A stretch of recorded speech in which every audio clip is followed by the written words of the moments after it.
Mi madre me humilló en la cena, pero todo cambió cuando la madre de la novia se dio cuenta de quién era yo. La sonrisa de mi madre se hizo añicos en el momento exacto en que Elena Sorrento dijo mi nombre. No se agrietó, no vaciló. Se hizo añicos como un plato lanzado contra baldosas, el tipo de rotura que envía trozos esparciéndose en todas direcciones y hace que todos en la sala se queden quietos antes siquiera de entender lo que sucedió. Mi madre estaba sentada frente a mí bajo el brillo ámbar de la trattoria Sella, su mano suspendida a medio camino de su copa de vino, su expresión perfectamente ensayada disolviéndose en algo que genuinamente nunca antes había visto en su rostro. Confusión, luego algo más duro, luego el terror particular de una mujer que acaba de darse cuenta, frente a una audiencia, de que la historia que ha estado contando durante 15 años acaba de chocar con la verdad. Había estado esperando este momento toda mi vida, solo que no sabía esperar que sucediera aquí, esta noche, con servilletas de tela y antipasto y el fantasma de la inminente boda de mi hermano flotando sobre la mesa como una bendición en la que yo no estaba del todo incluida. Déjenme retroceder porque esta historia no comienza en esa mesa de cena. Comienza 2 años antes, en 18 pulgadas de agua estancada, a las 2 de la mañana, en un ala de hospital pediátrico que olía a barro de río y catástrofe. Pero antes de eso, comienza con mi madre y la forma muy específica en que había aprendido a borrarme. Su nombre es Diane Whitcomb y es una mujer talentosa. Digo esto sin rastro de sarcasmo. Es genuinamente talentosa. Puede entrar en cualquier habitación, una reunión de la junta escolar, una cena, una sala de espera de hospital, y en 11 minutos será el eje sobre el que gira toda la conversación. Tiene una risa que suena como una puerta abriéndose hacia un lugar más cálido. Sabe cuándo tocarte el brazo y cuándo dejar que el silencio respire. Es magnética de la forma en que lo son ciertas personas, aquellas que parecen iluminadas desde adentro, y ha pasado 62 años perfeccionándolo. También tiene 2 hijos, y nos ama a ambos, lo creo, de la manera complicada y egoísta en que funcionan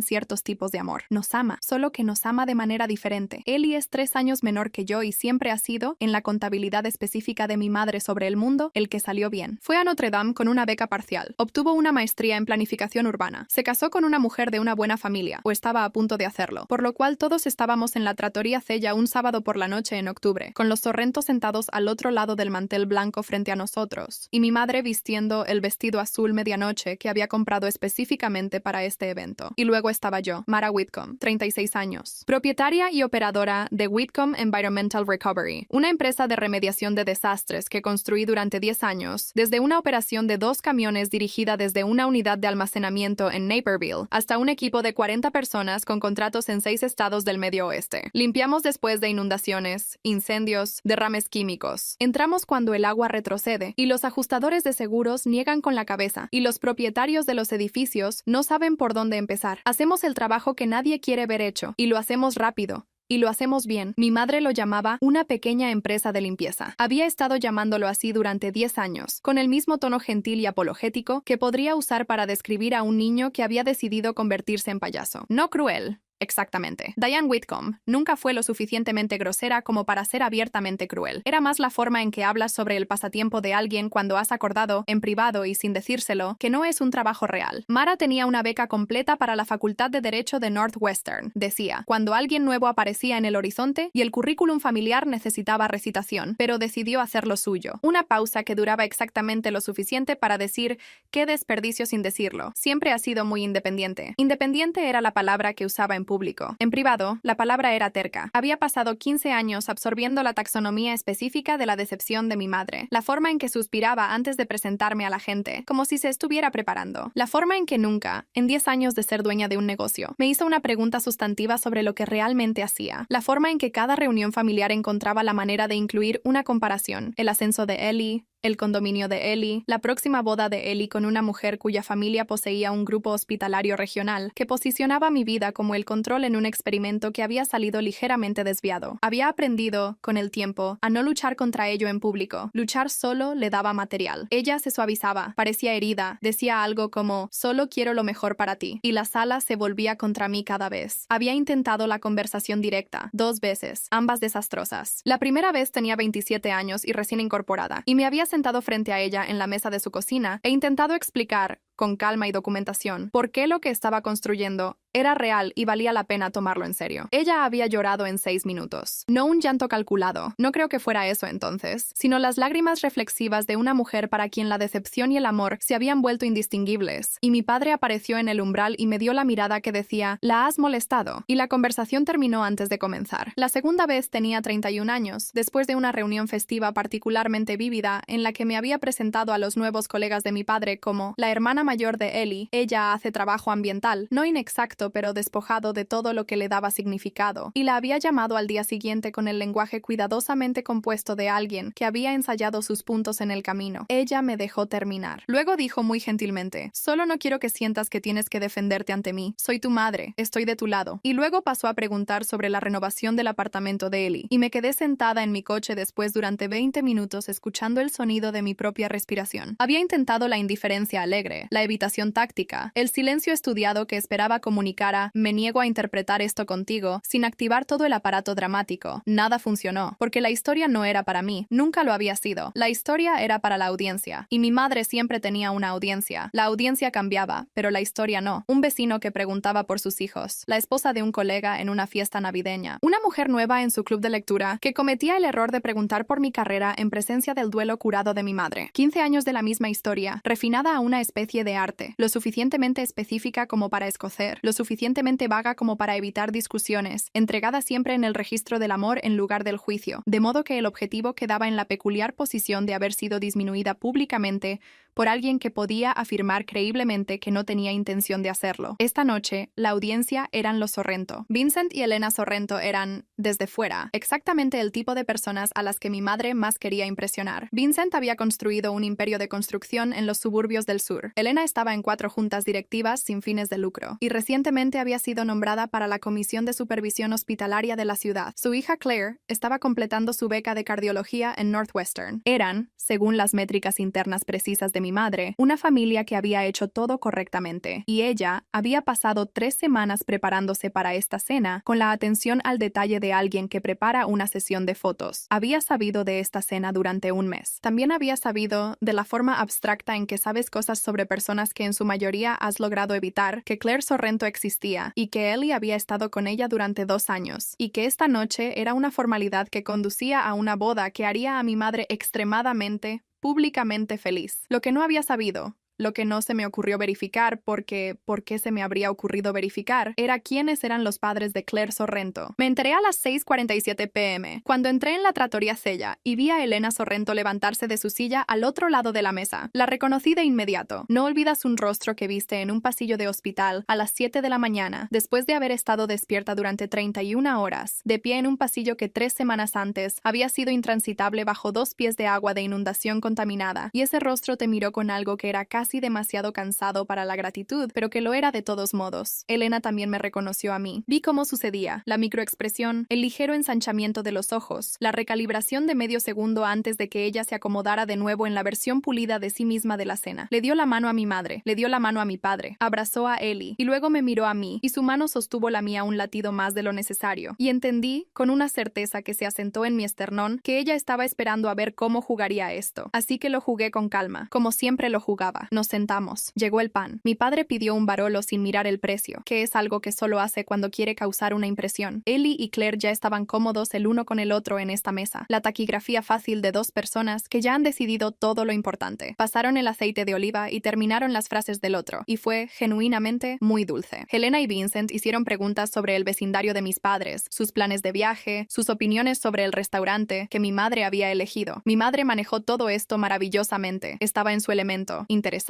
cálida, divertida, atrayendo a la gente. La vi trabajar la mesa como solía verla en las fiestas del vecindario cuando era niña, maravillándome de cómo sin esfuerzo podía hacer que una habitación sintiera que siempre había estado esperando a que ella llegara. Entonces, en algún lugar entre las ensaladas y los platos principales, la conversación llegó a los hijos. Debería haberlo visto venir. Siempre se llegaba a los hijos en estas cosas. Logros, trayectorias, la puntuación que ocurre entre familias cuando deciden si son compatibles. Mi madre había estado esperando esta apertura toda la noche, y cuando llegó, Llegó, entró en ella tan suavemente que incluso yo casi me la perdí. Claire es notable, dijo, con calidez genuina, y lo decía en serio, y eso hizo que lo que vino después fuera casi peor. Deben estar muy orgullosos. Una cardióloga. Colocó su mano brevemente sobre su corazón. Somos un poco más modestos de nuestro lado. La risa autocrítica. Ellie está en planificación urbana. Es maravilloso en eso. Y Mara dirige una pequeña empresa de limpieza, después de inundaciones y cosas así. La cabeza inclinada. La sonrisa cuidadosamente triste. Eligió eso en lugar de la facultad de derecho. Dejó que eso aterrizara. Recogió su copa de vino. Miró a los Sorrento con la expresión de una mujer que había hecho las paces con las pequeñas decepciones de la vida y esperaba que ellos asintieran. Ellie estaba mirando el mantel. Mi padre se había quedado muy quieto. Yo estaba mirando la vela en el centro de la mesa y haciendo lo que había aprendido a hacer, que era ir a otro lugar en mi cabeza, retirarme de la actuación sin empeorarla. Elena Sorrento dejó su tenedor. Hizo un sonido muy pequeño sobre la porcelana, uno de esos sonidos que apenas es audible.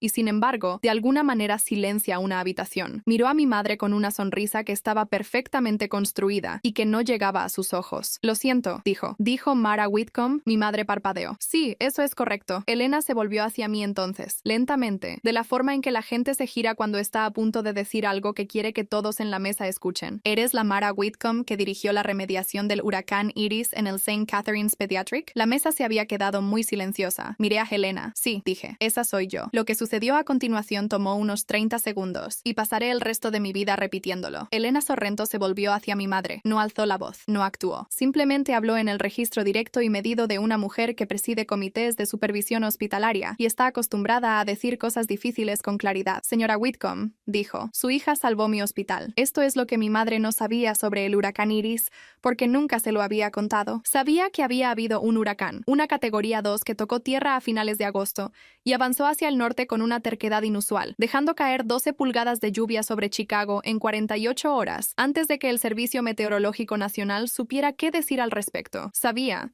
de la manera vaga en que sabía cosas sobre mi trabajo, que había estado ocupada. Me había llamado el tercer día. Obtuvo mi correo de voz y dejó un mensaje preguntando si podría asistir a la cena de cumpleaños de Ellie el fin de semana siguiente. Cuando no devolví la llamada para el quinto día, llamó a mi padre en su lugar y colectivamente decidieron que yo estaba siendo difícil. Esto es lo que realmente sucedió. Había estado gestionando un trabajo de inundación residencial en Oak Park cuando mi directora de operaciones, Carla Reyes, me llamó a las 4:15 de la mañana del 29 de agosto y me dijo que el St. Catherine's Pediatric Hospital había sufrido una intrusión de agua significativa en su ala este y su pasillo de oncología pediátrica. Los contratistas de remediación habituales del hospital habían visto el alcance, hecho los cálculos, y lo llamaron un proyecto de 8 semanas. El ala este albergaba 46 camas pediátricas de hospitalización. La unidad de oncología tenía 14 pacientes activamente en tratamiento, con edades entre 4 y 16 años, que habían sido evacuados a una instalación temporal al otro lado de la ciudad. Una instalación que no estaba equipada para el nivel de atención que requerían y no podía sostener. El ala este albergaba 46 camas pediátricas de hospitalización. La unidad de oncología tenía 14 pacientes activamente en tratamiento, con edades entre 4 y 16 años, que habían sido evacuados a una instalación temporal al otro lado de la ciudad. Una instalación que no estaba equipada para el nivel de atención que requerían y no podía sostenerlos durante 8 semanas, sin un riesgo grave para la continuidad del tratamiento. Conduje al St. Catherine's a las 5 a.m. y pasé 4 horas recorriendo los daños con el director de instalaciones del hospital, un hombre llamado Dan Petrocelli, que tenía los ojos hundidos de alguien que no había dormido desde que comenzó la tormenta. 2 pies de agua contaminada de categoría A se habían movido por el pasillo este. El piso había desaparecido. El panel de yeso estaba comprometido detrás de los zócalos. El sistema HVAC había absorbido humedad. La documentación de carga en 3 habitaciones no estaba clara, lo que significaba una evaluación estructural antes de que se pudiera establecer cualquier cronograma de remediación. El ajustador de seguros del hospital había llegado esa mañana y usado la frase «buenas noticias» de una manera que hizo que el ojo izquierdo de Petrocelli temblara. Las buenas noticias eran que la póliza eventualmente cubriría la remediación. Las no tan buenas noticias, entregadas en el registro plano de alguien que lee un documento, eran que los cronogramas de reembolso estándar significaban un pago parcial en aproximadamente 90 días. Le dije a Petrocelli que tomaría el trabajo. Me miró de la forma en que la gente mira cuando quiere creer en algo, pero no puede permitirse estar equivocada. Los otros dijeron 8 semanas, dijo. Lo sé, dije. Estoy diciendo 18 días. Me miró fijamente durante mucho tiempo. Necesito saber que ese es un número real, dijo. Hay niños al otro lado de la ciudad ahora mismo que están... Se detuvo. Presionó sus dedos contra sus ojos. Necesito que ese sea un número real. Es Es un número real, dije, pero necesito acceso completo a las instalaciones, autorización operativa de 24 horas y su palabra de que soy la contratista principal, sin demoras de aprobación de comité en la adquisición de materiales. Tiene mi línea directa. Cada decisión pasa por mí. Me dio su mano. Comenzamos esa tarde. No les daré los 18 días, porque algunos de ellos son solo números y agotamiento, y el olor específico de los deshumidificadores industriales funcionando a plena capacidad en un pasillo cerrado. Pero les daré las partes que importaban. Día 4. 2 de mis 3 subcontratistas abandonaron el trabajo. Esto sucede a veces en el mundo de la remediación, cuando el alcance de un proyecto se aclara en tiempo real y los cálculos dejan de funcionar. El subcontratista principal, un hombre que dirigía un equipo que había usado 2 veces antes y en quien genuinamente había confiado, me dijo que la evaluación estructural en la habitación 14 había revelado infiltración de humedad detrás del bloque CMU para la cual su equipo no estaba calificado y no podía poner a sus chicos en riesgo. No estaba equivocado sobre el riesgo. Estaba equivocado sobre irse, porque yo ya había identificado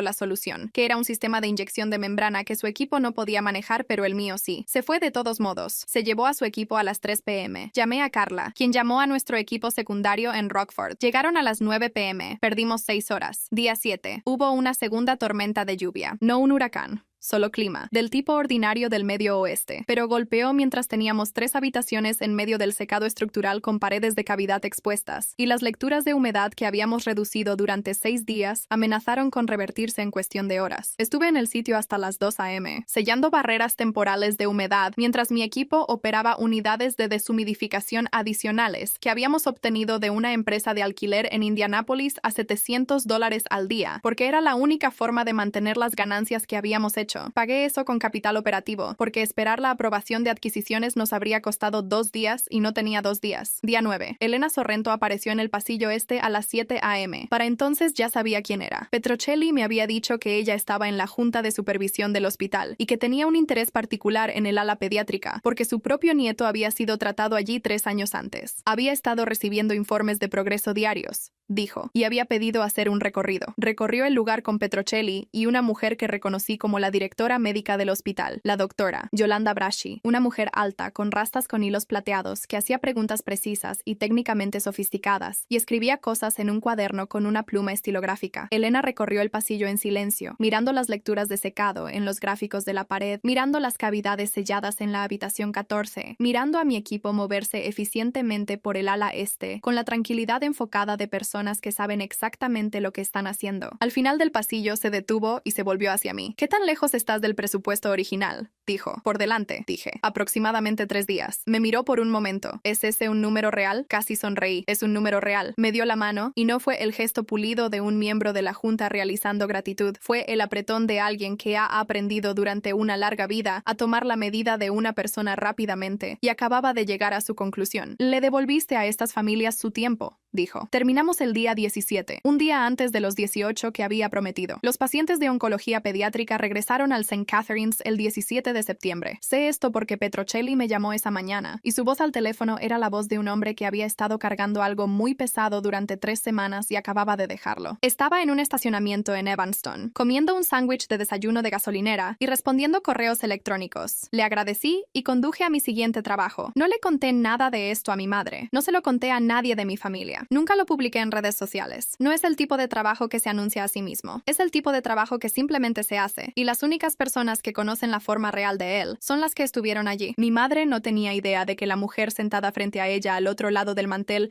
era una de esas personas. Se enteró aproximadamente a las 7:45 p.m. un sábado por la noche en octubre, durante los platos principales en la trattoria Sella, con mi padre, mi hermano y la prometida de mi hermano mirando desde sus diversas posiciones alrededor de la mesa. Elena no se detuvo en «salvó mi hospital». Siendo justos con mi madre, ella intentó recuperarse. Esa es la mayor habilidad de Diane Whitcomb, la recuperación en el momento. El pivote, la risa cálida y el replanteamiento elegante que hace que una habitación olvide que alguna vez dijiste algo de lo que necesitabas recuperarte. Comenzó a decir algo, vi a su boca comenzar a darle forma, alguna variante de Oh, sé que Mara trabaja muy duro, y Elena simplemente no la dejó. No de mala manera. Elena Sorrento nunca fue grosera. Tenía la autoridad particular de alguien que no necesita alzar la voz porque la sala ha aprendido a inclinarse hacia ella. Contactamos a 12 empresas después de la tormenta, dijo Elena dirigiéndose a la mesa ahora, de la forma en que podría dirigirse a un comité. La mayoría nos dio cronogramas con los que no podíamos trabajar. Algunos ni siquiera devolvieron la llamada. Hizo una pausa. La empresa de Mara fue la única que se comprometió a un cambio de 18 días en un proyecto que otros 3 contratistas habían llamado imposible. Ella supervisó personalmente cada fase del mismo. Cuando tuvimos un contratiempo el día 7, una segunda tormenta amenazó con revertir todo lo que habíamos ganado. Su equipo trabajó toda la noche para mantenerlo. Mi padre me estaba mirando. Tenía una expresión particular que casi nunca había visto en su rostro, y me tomó un momento identificarla porque era muy poco familiar. Estaba sorprendido. Se veía genuinamente sorprendido. Los niños regresaron a casa 17 días después de que comenzamos, dijo Elena. Recogió su copa de vino. Algunos de esos niños estaban en quimioterapia activa. Cada día que pasaban en la instalación de transferencia era un día lejos de su equipo de tratamiento, sus protocolos, su personal de enfermería habitual. La continuidad importa enormemente en la atención oncológica. Miró a mi madre directamente ahora. No sé qué estaba considerando Mara en lugar de la Facultad de Derecho. No sé nada sobre ese capítulo de su vida, pero sé lo que construyó y sé de lo que es capaz. Y puedo decirles desde donde estaba sentada, la profesional que vio cómo sucedía, que no fue pequeño. La mesa estaba muy silenciosa. La mano de mi madre todavía estaba parcialmente levantada hacia su copa de vino. No había completado el gesto. Estaba simplemente suspendida allí, en la luz ámbar, en el silencio que había colonizado el espacio entre ella y el resto de nosotros. Vi algo moverse a través de su rostro. Era complicado, de la forma en que las cosas son complicadas cuando contienen varias emociones a la vez. La vergüenza era parte de ello, y algo más agudo que reconocí, y algo más para lo que tenía menos nombre, algo que podría haber sido duelo, o podría haber sido la desorientación específica de ver una historia que has contado durante 15 años disolverse frente a ti en menos de 3 minutos. Vincent Sorrento, que había estado callado durante la mayor parte de esto,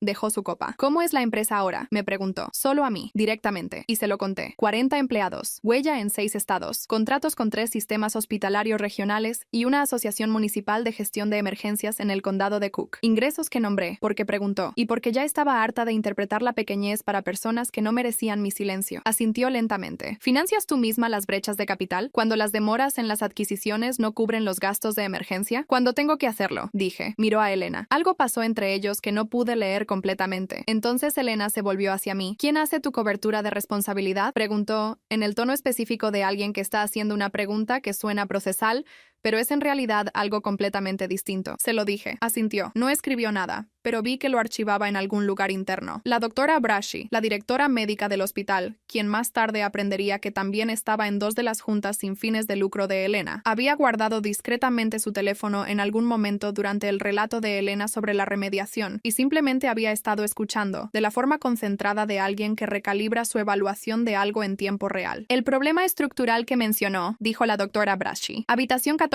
La infiltración del bloque CMU. ¿Cómo lo resolvió? Expliqué el sistema de inyección de membrana. Hizo 2 preguntas de seguimiento que fueron técnicamente lo suficientemente precisas como para que la mirara de manera diferente, no solo como una directora médica que gestionaba administradores, sino como alguien que había surgido del lado clínico y todavía pensaba en sistemas y mecanismos. ¿Y los subcontratistas que se fueron?, dijo. Absorbió esa demora internamente. 6 horas, dije. Lo compensamos para el final del día 5. Miró a Elena de nuevo. Pasó algo diferente entre ellas de lo que había pasado entre Helena y Vincent, pero era similarmente legible para todos en la mesa como la conclusión de una conversación privada que acababa de llegar a una respuesta. La copa de vino de mi madre todavía estaba en su mano. Había estado allí durante algún tiempo. No había bebido de ella. Mi madre dijo muy poco por el resto de la cena. Esto es notable porque mi madre casi nunca dice muy poco. Tiene una capacidad extraordinaria para llenar el silencio, para redirigir, para localizar el hilo conversacional que mantiene todo en movimiento. Esa capacidad simplemente falló, no con drama, no con una escena. Simplemente se volvió más callada, gradualmente,